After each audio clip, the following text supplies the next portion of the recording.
Salam əziz və hörmətli həmyerlilərim. Mən bugün mayın 29-da Stavropol şəhərinin mərkəzi parkından sizə bir dənə məlumat vermək istəyirdim. Tarixi abidə kimi tanınan bu 4 uşaq və qurbağalar barəsində.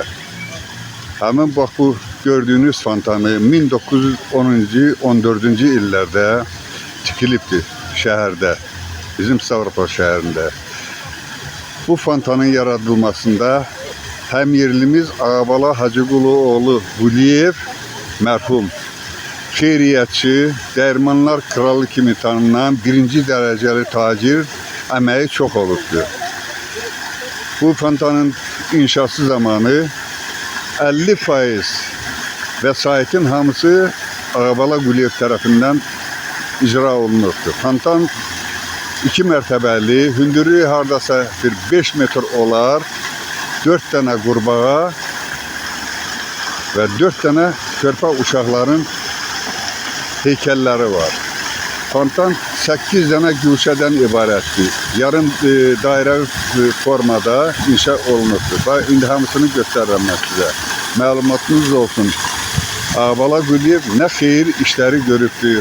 Rus imperiyası hakkında barəsində.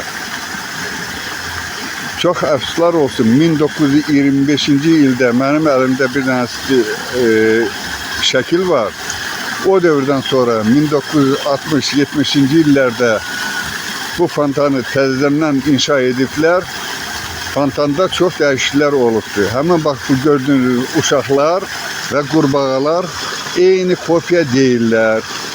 Bunu da sizə deyim.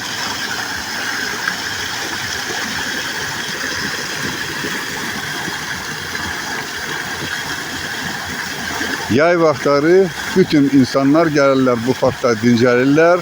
Ancaq bunun barəsində Ağabala Quliyevin əməyi, itməməyi barəsində burada insanların çox heç baş bilmirlər də. Nəinki yerli cəmaat, insanlar, gələn turistlər də bilmirlər. Hələlik çox sağ olun.